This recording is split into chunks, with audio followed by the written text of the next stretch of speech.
Hello. All right, I'd like to talk to you today about a leadership law that John Maxwell talks about that is near and dear to my heart and put a little different spin on it for you. So today is August 13th. I'm so excited. Today, my son turns 16 years old. So send out some really cool vibes to him today. I hope that his day is everything that he wants it to be. He's kind of started saying the last couple days, Mom, don't say anything about how old I am. I'm getting old. I said, no, you're not, honey. You're just right. So let's talk about the law of connection. So the law of connection says that a leader touches a heart before they ask for a hand. Okay? So the understanding behind this is before you start to ask for help from somebody, you need to have a relationship with that person. Now, it doesn't have to be somebody's, that you're best friends or your buddy. But there does need to be some sort of understanding between, let's say, the leader and their employee or their staff member. Okay, so let me back up and say, if you are what I call a pre-leader, so somebody who you are working towards a leadership position right now, you might have a lot of influence in the home or school or community, but maybe you don't have a leadership position. Okay. I want you to understand that this law alone, when you understand this and you practice this now, you will be head over heels above other leaders, okay? So do not discount this one and say, oh, Michelle's talking about leadership again. I guess it's not for me. No. I'm talking about a law of life that when you live it, when you practice it, when you get it deep inside you, you can't help but be influential, and people will notice that, and they will start putting you in leadership positions. So you really want to put people first, okay? So realizing that your job is to be a servant leader. So going out and figuring out, what does this person need? What does this person want? How can I help this person grow, learn, and achieve something? Okay? Rather than putting your agenda on the table, it's all about them. And also, we want to remember that personality plays a big part in this. If you've been around for any length of time, you know I love to train on the DISC personality profile developed by Dr. Robert Rohm, R-O-H-M. So if you go and Google DISC, you'll find a ton of information. Also, if you are a part of the podcast listening to this, make sure you go to our searchy link and you can search in there for DISC, and it will come up with all of the different podcast episodes that we've talked about DISC on there for you, okay? So I really was thinking about this law of connection in relationship to my son, Josiah. So as he's turning 16, just as a mom, I'm just a little bit more reflective. And so I was thinking about this law in terms of parenting, that it's really easy when you understand we need to have a connection first before I ask you for something. So one of the things I think about is when the kids were really, really little, if we needed to go on an errand, or typically it wasn't just one errand, if you had to go to the bank, you probably had to go to the post office and the store and things like that too.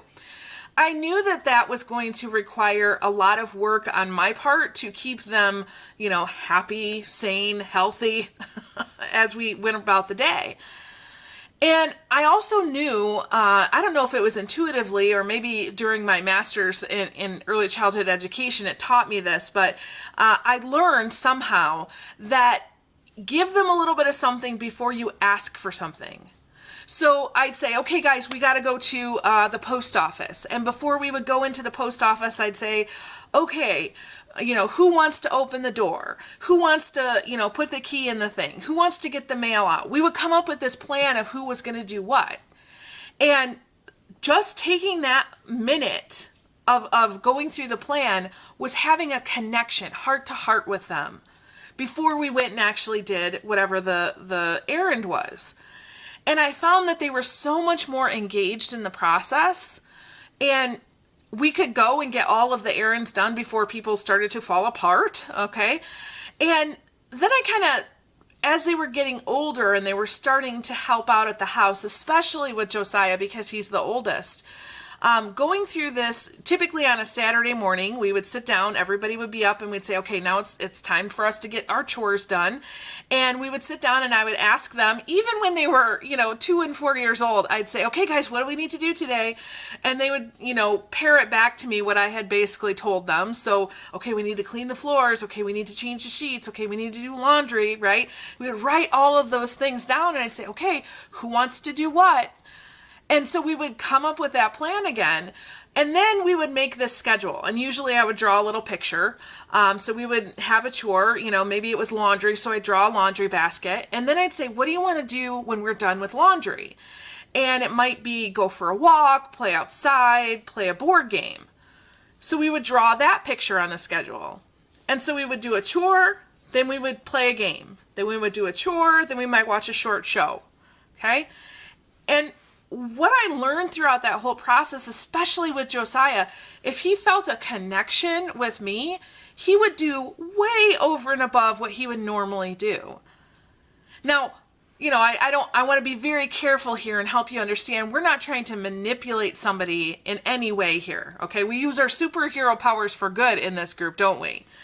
But what I'm saying is that, when you have a connection with a person, it's a whole lot easier for them to want to help you and to give back to you. So how does this apply to your leadership? First of all, again, if you're a pre-leader, remember this, practice this. Always try to have a connection with the person you're with first, and then ask for help or give them help. Now, if you've been around a while, oftentimes I have coaching clients reach back and say, Michelle, I've got to have my staff do X, Y, and Z, but they're just not doing it. What's happening? And I usually know, I go back to this law. Leaders touch a heart before they ask for a hand. You haven't been touching their heart lately. And so we go back and we say, when was the last time you had a meeting, maybe just one-on-one with that person, or just popped into their office and said, hey, how are you? How's life treating you? Right? Because when you have that connection with somebody, usually you want to do something nice for them. Okay? This also works with teenagers, FYI. I think this is the only way, if you are a parent of teenagers or going to be one very soon, keep this law in your heart, okay? Start with the relationship first. I know sometimes you just want them to clean their room. I get it. But if you really, really want that result, back up. Touch their heart first, and then ask them to clean their room, okay? You'll get the result you want, but more importantly, they will get the result that they want, that they are maybe not in the right place to even tell you that they want it, okay? Leaders touch a heart before they ask for a hand.